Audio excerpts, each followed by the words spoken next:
اصلوها اليوم بما كنتم تكفرون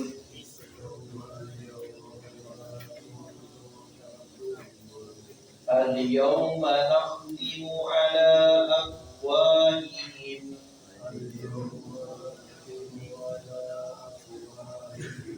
وتكلمنا أيديهم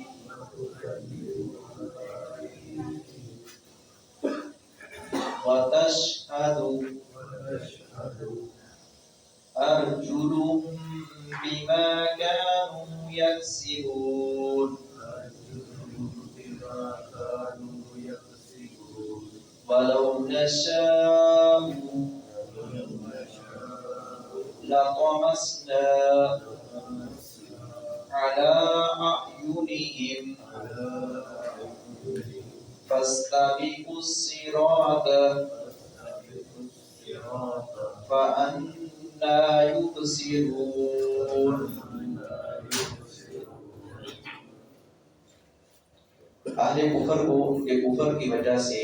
عذاب میں ڈالا جائے گا، کرب و مصیبت سے وہ دو چار ہوں گے اور اسی میں وہ جکڑے جائیں گے۔ تو اللہ رب العزت نے ان کے کفر کا تذکرہ کیا ہے کہ یہ ان کے کرتوتوں کے عوض یہ سب کچھ ہوا ہے، تو ان کو جہنم کا داخلہ ملا ہے۔ اللہ رب العزت کسی کے اوپر ظلم نہیں کرتے، اللہ رب العزت ایک مہلت دیتے ہیں، اور جب بندہ اپنے آپ سے باہر ہو جائے، جب انسان سمجھے نہ مسلمان اپنا مسلمان ہو یا مسلمان نہ بھی ہو، اگر انسان بعض مسلمان نہیں ہے لیکن انسانیت کے بھی دائرے سے باہر نکل جاتے ہیں، انسان ہونے کے ناطے بھی کچھ ذمہ داریاں انسان کے اوپر عائد ہوتی ہیں، اور مسلمان ہونے کے ناطے تو بہت ساری ذمہ داریاں عائد ہوتی ہیں۔ اسلام کا پتہ جب بندہ کلمہ پڑھ لیتا ہے، دائرہ اسلام میں داخل ہو جاتا ہے، پھر وہ پابند ہے اللہ رب العزت کے احکامات کا، رسول اکرم صلی اللہ علیہ وسلم کے احکامات کا۔ کہتے ہیں کہ انسان گھر گھر میں پیدا ہوتے ہیں مگر انسانیت کہیں کہیں جنم لیتی ہے، اور آج ہم اپنے معاشرے کا جائزہ لیں تو حقیقت بات یہی ہے کہ بہت سارے لوگ وہ مسلمان ہونا تو دور کی بات ہے، ان کے اندر انسانیت کا احترام جو ہے وہ بھی نظر نہیں آتا۔ بحیثیت انسان، بحیثیت مسلمان کسی طریقے سے بھی کسی کا احترام کر لیں لیکن ایسا نظر نہیں آتا، تو اللہ رب العزت ایسے ظالموں کو پکڑے گا اور جہنم کے دروگے ان کو کھینچ کر جہنم میں لے کر آئیں گے اور زبانیں کھوکھو ہو جائیں گی۔ یہاں اللہ رب العزت نے اسی بات کا ان آیات میں تذکرہ کیا ہے کہ جسم کے اعضاء انسان کے خلاف گواہی دیں گے، ہاتھ بول کر بتائیں گے اور اسی طرح قدم بول کر بتائیں گے، جسم کا انگ زبان جو ہے اس پر مہر لگا دی جائے گی۔ زبان کی اللہ رب العزت یہ قوت گویائی جو ہے نا یہ اس کی چھین لے گا اور سلب کر لے گا اور باقی اعضاء سارے بولیں گے، یہ اللہ رب العزت کے اختیار میں ہے۔ اور اللہ رب العزت کو بلائے گا تو یہ کہے گا کہ تم اپنے اعضاء سے مخاطب ہو کر کہے گا کہ میں تمہاری خاطر ہی یہ زبان سے جھوٹ بولتا رہا، آج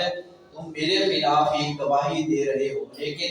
اس وقت وہ کہیں بھاگ نہیں سکے گا۔ اس لوحہ یوم تم داخل ہو جاؤ اس میں آج، یعنی آج اس جہنم کی آگ میں داخل ہو جاؤ۔ پچھلی آیت میں ہم نے پڑھا ہے یہ ہاں اسی کی طرف اشارہ جہنم کی طرف ہے، آگ کی طرف اشارہ ہے، تم داخل ہو جاؤ اس میں آج، بما کنتم اس وجہ سے کہ تھے تم تکفرون انکار کرتے، کفر کرتے تھے، انکار کرتے تھے، اسی کے سبب آج جہنم کی آگ میں داخل ہو جاؤ۔ الیوم آج نختم ہم مہر لگا دیں گے علی افواہہم ان کے منہوں پر، وتکلمنا ایدیہم اور کلام کریں گے ہم سے